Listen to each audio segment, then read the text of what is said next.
നമസ്കാരം ട്രേഡേഴ്സ്, എല്ലാ ദിവസവും രാവിലെ ഏറെക്കുള്ള പ്രീ മാർക്കറ്റ് റിപ്പോർട്ടിലേക്ക് കിടക്കാം. ഞാൻ സിയാദ് ഇല്ലിക്കൽ.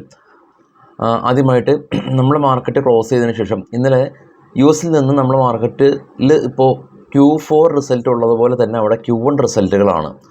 അപ്പോൾ അവിടുത്തെ ഏറ്റവും വലിയ കമ്പനീസിലൊന്ന് ഒരു കമ്പനിയായിട്ടുള്ള ഫേസ്ബുക്കിന് റിസൾട്ട് വന്നു.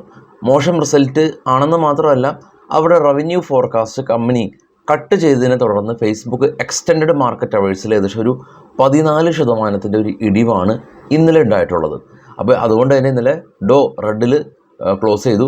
നാസ്ഡാക്ക് റെഡിൽ ക്ലോസ് ചെയ്തില്ല. കാരണം ടെസ്ലയുടെ ഭാഗത്ത് നിന്ന് എക്കണോമിക്കായിട്ടുള്ള കാറ് അവർ പുറത്തിറക്കുമെന്നുള്ള ന്യൂസ് കാരണം ടെസ്ല റാലി രേഖപ്പെടുത്തി. അതുകൊണ്ട് തന്നെ നാസ്ഡാക്ക് ഫ്ലാറ്റായിരുന്നു. പക്ഷേ ഓവറോൾ US മാർക്കറ്റ് റെഡിലാണ് ഇപ്പോൾ ട്രേഡ് ചെയ്യുന്നത്. അതുവഴി ഇപ്പോൾ ട്രേഡ് ചെയ്യുന്ന ഏഷ്യൻ മാർക്കറ്റ് റെഡിലാണ്.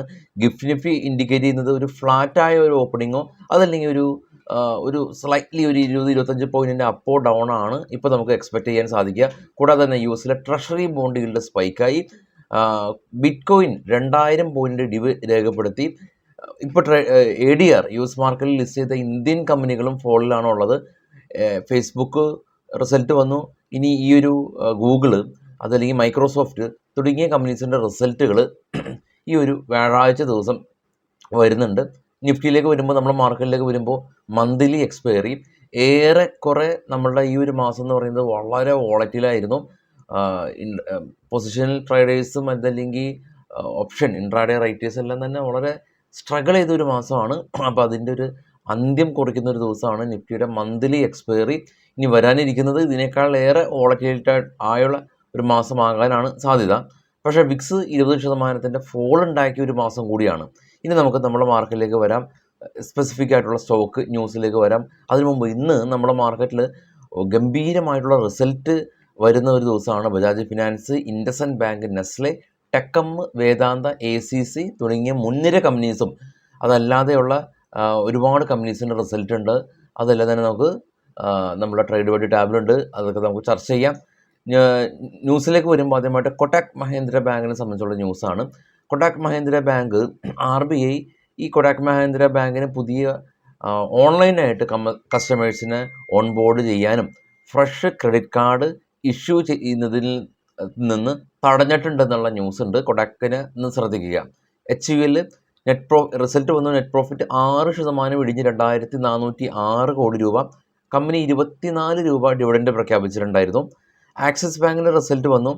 കഴിഞ്ഞ തവണ 5762 കോടി രൂപയുടെ ലോസിൽ നിന്ന് 7130 കോടി രൂപയുടെ പ്രോഫിറ്റ് ആണ് എന്നാണ് പേപ്പറിൽ കാണുന്നത്.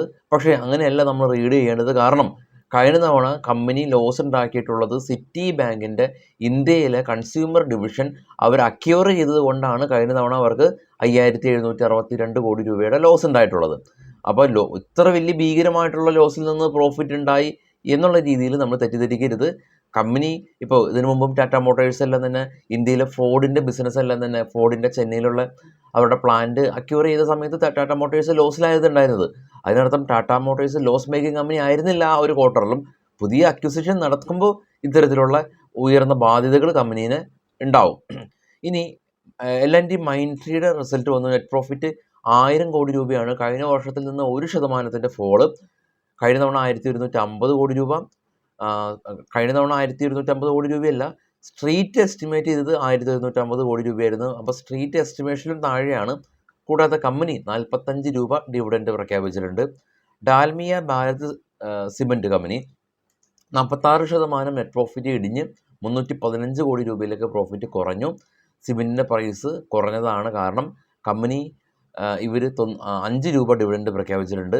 സിഞ്ചൻ ഇൻ്റർനാഷണൽ കമ്പനി നെറ്റ് പ്രോഫിറ്റ് 5.5% ഉയർന്ന് 188 കോടി രൂപ കരസ്ഥമാക്കി. ഇന്ത്യൻ ഹോട്ടൽ, ടാറ്റ ഗ്രൂപ്പിൻ്റെ ഹോൾഡ് ചെയ്യുന്ന ഇന്ത്യൻ ഹോട്ടൽ നെറ്റ് പ്രോഫിറ്റ് 30% ഉയർന്ന് 438 കോടി രൂപ. റവന്യൂ 17% ഉയർന്ന് 1905 രൂപ കരസ്ഥമാക്കി. Oracle finance company net profit 476 നിന്ന് 560 കോടി രൂപയിലേക്ക് അറ്റാദായം ഉയർത്തി. ഡിവിഡൻഡ് കമ്പനി 240 രൂപ ഡിവിഡൻഡ് പ്രഖ്യാപിക്കുന്നുണ്ട്. ആനന്ദ് രാജ് കമ്പനി നെറ്റ് പ്രോഫിറ്റ് 49 നിന്ന് 78 രൂപയിലേക്ക് ഉയർത്തി.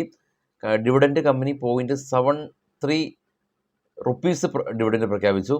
മാക്രോടെക് ഡെവലപ്പേഴ്സ് കമ്പനി 740 നിന്ന് കമ്പനി 666 കോടി രൂപ പ്രോഫിറ്റ്, 2 രൂപ 25 പൈസ ഡിവിഡൻഡ് പ്രഖ്യാപിച്ചു. 5 പൈസ ക്യാപിറ്റൽ കമ്പനി നെറ്റ് പ്രോഫിറ്റ് 60% ഇടിഞ്ഞ് 5.8 കോടി രൂപയിലേക്ക് ചുരുങ്ങി. മാസ് ഫിനാൻസ് കമ്പനി 56 നിന്ന് 69 പ്രോഫിറ്റ് ഉയർത്തി കമ്പനി 50 പൈസ ഡിവിഡൻഡ് പ്രഖ്യാപിച്ചു. ടാറ്റ മോട്ടോഴ്സ് EV വെഹിക്കിൾസിൻ്റെ ഡെലിവറിക്ക് വേണ്ടിയിട്ട് ഇവർ വെർട്ടിലോ എന്ന് പറയുന്ന കമ്പനിയായിട്ട് ബിസിനസ് കോൺട്രാക്റ്റ് സൈൻ ചെയ്തു. IRCTC ഇവരുടെ ICT ഇൻഫ്ര പ്രൊജക്റ്റിലേക്ക് ഫർദറായിട്ട് ഇൻവെസ്റ്റ്മെൻറ്റ് ആഡ് ചെയ്തു. റൈറ്റ്സ് കമ്പനി റെയിൽവേ ഇൻഫ്ര പ്രൊജക്റ്റുകൾ അവർക്ക് കിട്ടി. മറ്റുള്ള ന്യൂസുകൾ നമ്മുടെ ടെലഗ്രാം ചാനലിൽ നമ്മൾ മാക്സിമം ഷെയർ ചെയ്യാം. ഈ വീഡിയോയുടെ ഡിസ്ക്രിപ്ഷനിലുള്ള ലിങ്കിൽ ക്ലിക്ക് ചെയ്ത് മാത്രം ടെലഗ്രാമിൽ ജോയിൻ ചെയ്യുക. ഇന്നത്തെ ബ്രേക്കൗട്ട് സ്റ്റോക്കുകൾ, ഇന്നത്തെ FNO ബാൻ, ഫേസിൻ്റെ ഇൻഡെക്സ് ഫ്യൂച്ചറിലുള്ള അവരുടെ ആക്ടിവിറ്റീസ്, ഡിവിഡൻറ്റ് കൊടുക്കുന്ന കമ്പനീസ്, റിസൾട്ട് വരുന്ന കമ്പനീസ്, റിസൾട്ടിൻ്റെ അനൗൺസ്മെൻറ്റ്, അങ്ങനെയുള്ള എല്ലാ ഇൻഫർമേഷൻസും നമ്മുടെ bismate.com എന്ന് പറയുന്ന നമ്മുടെ വെബ്സൈറ്റിലെ ട്രേഡ് ബഡി എന്ന് പറയുന്ന വിങ്ങിൽ ടാബിലുണ്ട്. അത് തന്നെ നിങ്ങൾക്ക് ബുക്ക് മാർക്ക് ചെയ്ത് വെക്കാം. അപ്പോൾ വളരെ ഈസി ആയിട്ട് തന്നെ ആക്സസ് ചെയ്യാം. ഇനി നമുക്ക് മറ്റുള്ള ഗ്ലോബൽ കാര്യങ്ങളിലേക്ക് വരാം. ആദ്യം ഗ്ലോബൽ മാർക്കറ്റാണ്. ഗ്ലോബൽ മാർക്കറ്റിൽ ഏറ്റവും ടോപ്പിൽ കാണാം ബിറ്റ്കോയിൻ 2000 ഇടിഞ്ഞു. അതിന് താഴെയുള്ള ഏഷ്യൻ മാർക്കറ്റ് എല്ലാം തന്നെ ഇടിവിലാണ്. അതിന് താഴെയുള്ള യൂറോപ്യൻ മാർക്കറ്റ് ഇടിവിലായിരുന്നു. ഏറ്റവും താഴെ കാണാം നാസ്ഡാക്ക് ഗ്രീനിലായിരുന്നു. ഇപ്പോൾ ഡോ ഫ്ലാറ്റിലടച്ചു. US മാർക്കറ്റിൽ ലിസ്റ്റ് ചെയ്ത ഇന്ത്യൻ കമ്പനികളിൽ കണ്ട എല്ലാം റെഡിൽ തന്നെയാണ് ഉള്ളത്. ഇൻഫോസിസ്, വിപ്രോ, ICIC, HDFC എല്ലാം തന്നെ റെഡിലാണ് ഉള്ളത്. US മാർക്കറ്റിലെ മേജർ ടെക്നോളജി കമ്പനീസിൽ കാണാം എക്സ്ചേഞ്ച് മാർക്കറ്റ് അപേക്ഷയിൽ ഏകദേശം മിഡിലായിട്ട് കാണാം ഫേസ്ബുക്ക് 15% ഇടിഞ്ഞിരുന്നത്. ടെസ്ല 12% റാലി രേഖപ്പെടുത്തിയതൊക്കെ നമ്മൾ കണ്ടു. NVIDIAയും ഇന്നലെ 3% ഇടിഞ്ഞിരുന്നു. നെറ്റ്ഫ്ലിക്സും ഇടിഞ്ഞിരുന്നു. അപ്പോൾ ഓപ്പൺ ഇൻട്രസ്റ്റ് എല്ലാം തന്നെ നമ്മൾ ഇന്നലെ വൈകിട്ട് ചർച്ച ചെയ്തിട്ടുണ്ട്. നിഫ്റ്റിയുടെ ഓപ്പൺ ഇൻട്രസ്റ്റിൽ 22,500 മേജർ റെസിസ്റ്റൻസ് സോണായിട്ട് ഇന്നലെ ഉള്ളത്. അപ്പോൾ ഇന്ന് അത് വളരെയധികം റെസ്പെക്റ്റ് ചെയ്യപ്പെടും. കാരണം ഗ്ലോബൽ മാർക്കറ്റ് സ്ലൈറ്റ്ലി നെഗറ്റീവാണ്. പക്ഷേ മാർക്കറ്റ് ഇന്ത്യൻ മാർക്കറ്റാണ്. ഗ്ലോബൽ മാർക്കറ്റിൻ്റെ ആ ഒരു സെൻറ്റിമെൻറ്റ്സ് എപ്പോഴും അതേപോലെ തന്നെ റിയാക്റ്റ് ചെയ്യണമെന്ന് ഇലക്ഷൻ ഇപ്പോൾ തുടങ്ങി നിൽക്കുന്ന ഈ ഒരു സമയത്ത് ഒരു നിർബന്ധമില്ല ഡോ ഫ്യൂച്ചറിനെ റെസ്പെക്റ്റ് ചെയ്യണമെന്നൊക്കെ. നോർമൽ സിനാരിയോസിലാണ് ഡോ ഫ്യൂച്ചറിനെ റെസ്പെക്റ്റ് ചെയ്യപ്പെടാം. അപ്പോൾ സ്റ്റിൽ നമ്മൾ കണ്ടതുപോലെ തന്നെ as of now Nifty global മാർക്കറ്റിന്, അതായത് മദർ മാർക്കറ്റായിട്ടുള്ള US മാർക്കറ്റിനെ റെസ്പെക്റ്റ് ചെയ്തിട്ട് ഉള്ള ഒരു അവസ്ഥയിലാണ് ഉള്ളത്. അതുകൊണ്ടായിരിക്കാം 22,500 എന്ന് പറയുന്ന റെസിസ്റ്റൻസ് സോണ് ഇന്നലെ തന്നെ ഫോം ആയിട്ടുണ്ടായിരുന്നു. എക്സലൻ്റ് മാർക്കറ്റ് അവേഴ്സിൽ ഫേസ്ബുക്ക് പ്രകടനം തന്നെ ഓൾറെഡി തന്നെ അനലിസ്റ്റുകൾ വിലയിരുത്തി കാണണം. എനിവേ FISൻ്റെ ആക്ടിവിറ്റീസിലും FIS ഇന്നലെയും അവർ ഇന്ത്യൻ മാർക്കറ്റിൽ അവർ സെല്ലിംഗ് മോഡിൽ തന്നെയാണ് ഉണ്ടായിരുന്നത്. വിശദമായിട്ടുള്ള മാർക്കറ്റ് ന്യൂസായിട്ട് വൈകിട്ട് 7 മണിക്കെത്താം. എല്ലാവർക്കും ശുഭദിനം നേരുന്നു. Thank you.